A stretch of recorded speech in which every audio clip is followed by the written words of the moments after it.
बिस्मिल्लाहिर्रहमानिर्रहीम। अस्सलाम वालेकुम दोस्तों, नई वीडियो में खुश आमदेद। दोस्तों, वतन अजीज पाकिस्तान जो इस वक्त पाई पाई का मोहताज है और एक ऐसा मुल्क भी इस दुनिया के नक्शे पर मौजूद है जो अपने पास ज्यादा दौलत की वजह से परेशान है कि इसका क्या करना है। तो पाकिस्तानियों, बांध लो तैयारी, उस मुल्क को बता दो कि इस दौलत का क्या करना है। इस मुल्क के पास इतनी ज्यादा दौलत इकट्ठी क्यों हो रही है और इसकी वजह से परेशान क्यों है, इसकी तमाम तर तफसीलात हम आज की वीडियो में आपके साथ शेयर करेंगे। वीडियो की तफसील में जाने से पहले आप देख रहे हैं हकीकत की दुनिया डॉक्टर अली के साथ। हमारा चैनल सब्सक्राइब करके घंटी के निशान को दबाना मत भूलिएगा।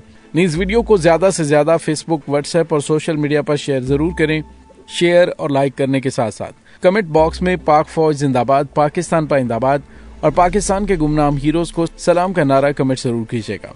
दोस्तों, पाकिस्तान जो इस वक्त शदीद तरीन मुआशी मुश्किलात का शिकार है, इसके लिए पाकिस्तानी लीडर IMF के सामने नाक से लकीरें तक निकालते रहे कि किसी तरह से कोई बेल आउट पैकेज मिल जाए। लेकिन उनकी जानिब से जो बेल आउट पैकेज दिया गया उसमें जो सख्त तरीन शराइत रखी गई कि अगर उनमें से एक भी शर्त ना मानी तो या उस पर अमल दरामद ना करवाया तो उसके बाद अगली किस्त नहीं मिलेगी।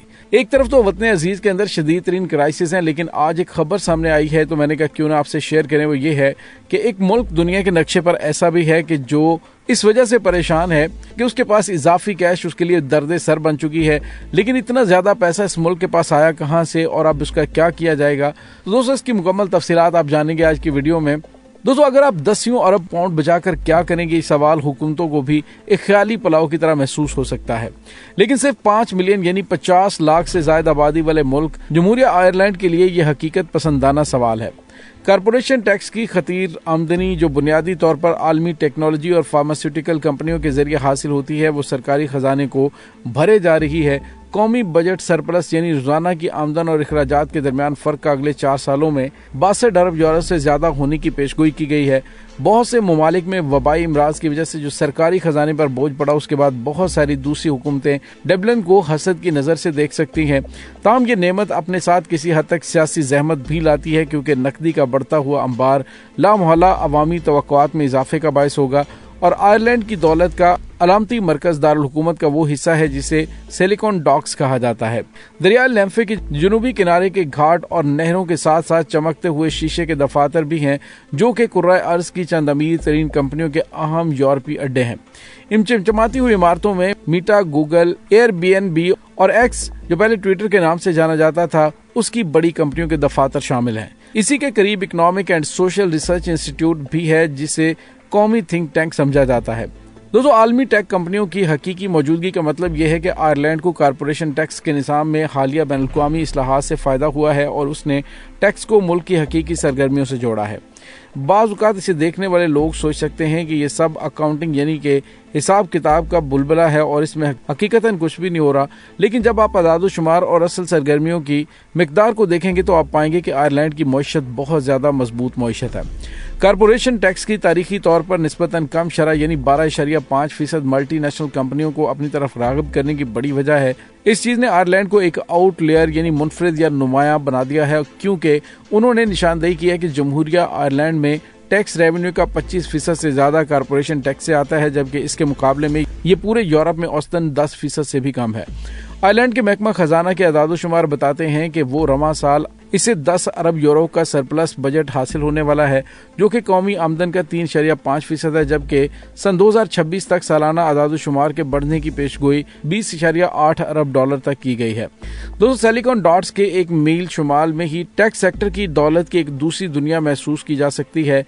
शहर का शुमाली अंदरूनी हिस्सा यूरोप के अमीर तरीन दारुल हुकूमतों में से एक के सबसे महरूम इलाकों में से एक है।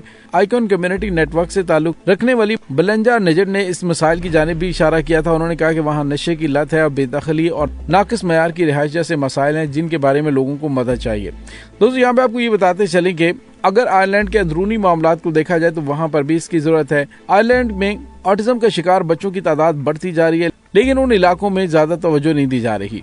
दोस्तों, अवाम का कहना है कि रियासती खजाने में आने वाले अरबों यूरो ये हमारी जेबों में नहीं है। हम पर महंगाई का बोझ पड़ रहा है और हम तवानाई के बिलों में इजाफे और ज्यादा किरायों को महसूस करते हैं और यहाँ अमीर और गरीब के दरमियान बहुत बड़ा फर्क है। आयरलैंड में बेघरी का रिकॉर्ड बुलंदी पर है। अदाद-ओ-शुमार के मुताबिक जून में 12,600 अफराद हंगामी रिहायशों में थे। लेकिन रिहायशों की कमी के वसी असरात मुरतब हो रहे हैं। डबलिन में एक बेडरूम की प्रॉपर्टी किराए पर लेने की औसत कीमत 1800 यूरो माहाना है। ये यूरोपीय यूनियन के शुमारियाती इदारे यूरोस्टेट के जरिए किए गए 40 से ज्यादा मुकामात के मुताले में जेनेवा और लंदन के बाद यूरोप में तीसरे नंबर पर है। दोस्तों, वैसे आयरलैंड में घर का मालिक होना एक ऐसी चीज है जिसकी कोई भी ख्वाहिश करता है, लेकिन वहां पे जाने वाले लोगों का ये कहना है कि ये हमारे लिए और हमारी नस्लों की दस्तरस से बाहर है, और ये बड़ी मायूस कुन बात है। इसके बारे में काफी ज्यादा अवाम में गुस्सा भी पाया जाता है और वहां पर तारकीन वतन के लिए काफी ज्यादा मसाइल हैं। दोस्तों, यहाँ पे आपको ये बताते चलें कि हुकूमत को बजट सरप्लस के साथ क्या करना चाहिए। दोस्तों, अवाम की जानिब से कहा जा रहा है कि हुकूमत को सरप्लस बजट के साथ अवाम के मकानात और रिहायशों के मामलात और तवील मुद्दती मंसूबों को लाना होगा। जब उनके पास पैसा है तो फिर इस पैसे को उन्हें मुस्तकबिल में सरमायाकारी करनी चाहिए। दोस्तों, यहाँ पे आपको ये बताते चलेंगे, मैंने शुरू में कहा था कि पाकिस्तानियों तैयारी पकड़ो, तो आपको ये बताते चलें कि आयरलैंड में मजदूरों की मांग बहुत ज्यादा है। शायद उजरतें अफराते ज़र का बायस बने क्योंकि वहाँ मजदूर दस्तयाब नहीं है। हुकूमत इस मकसद के लिए खुद मुख्तार दौलत फंड कायम कर रही है। इस हदफ के लिए एक बड़ी रकम मुख्तस करने से इस शोबे के बजट में इजाफा करना मकसद है।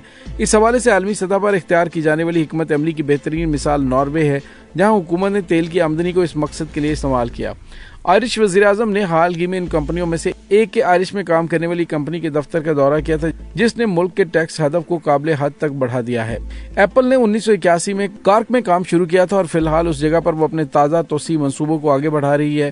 दोस्तों, यहाँ पे आपको ये बताते चलें कि भारी बजट और सरप्लस बजट होने की वजह से हुकूमत से अवाम की तवक्कुआत काफी ज्यादा बड़ी हैं और उनकी जानिब से अवाम की फलाह व बहबूद के लिए बहुत ज्यादा काम नहीं किया जा रहा। दोस्तों, यहाँ पे आपको ये बताते चलें कि आयरिश वज़ीर आज़म का कहना है कि किसी भी मुल्क के पास दौलत ना होना, दौलत कम होना एक बहुत बड़ा मसला है, लेकिन ज्यादा पैसे होना एक बहुत बड़ा मसला है। उन्होंने कहा कि हम इस पोजीशन में है कि जहां हमारे पास अरबों यूरोस मौजूद हैं, अलबत्ता हमेशा इस रकम से ज्यादा मुतालिबात और तवक्कुआत होती हैं जो हमारे पास खजाने में खर्च करने के लिए मौजूद होती है। उन्होंने कहा ये बात बड़ी अहम है कि आयरलैंड किसी किस्म के गुरूर में नहीं है, क्योंकि ये भी एक हकीकत है। एक छोटी सी ओपन मईशत गलत पॉलिसी के इंतखाब और बैनुल-अक़वामी वाक़यात से जल्द मुतासिर हो सकती है। उन्होंने कहा इसलिए हम कर्ज की अदायगी, मुस्तकबिल की पेंशन के अखराजात के लिए अगले साल सरप्लस से तकरीबन 10 बिलियन मुख्तस करने का फैसला कर रहे हैं। उन्होंने कहा कि मैं नहीं चाहता कि मुस्तकबिल की कोई हुकूमत, चाहे वो मेरी पार्टी की हो या किसी और की, उन फैसलों का सामना करे जिनका हमें माजी में करना पड़ा। इस वक्त आयरलैंड में वज़रा इस बात पर जोर दे रहे हैं कि वो हाउसिंग के बहरान से निमटने के लिए पहले काबिल ज़िक्र रकम सरमायाकारी कर रहे हैं। आयरिश वज़ीर आज़म की पार्टी फाइन गेल एक और बड़ी सियासी जमात फियाना फेल की इत्तेहादी है और दोस्तों ख्याल है कि ग्रीन पार्टी भी इस इत्तेहादी हुकूमत का हिस्सा है।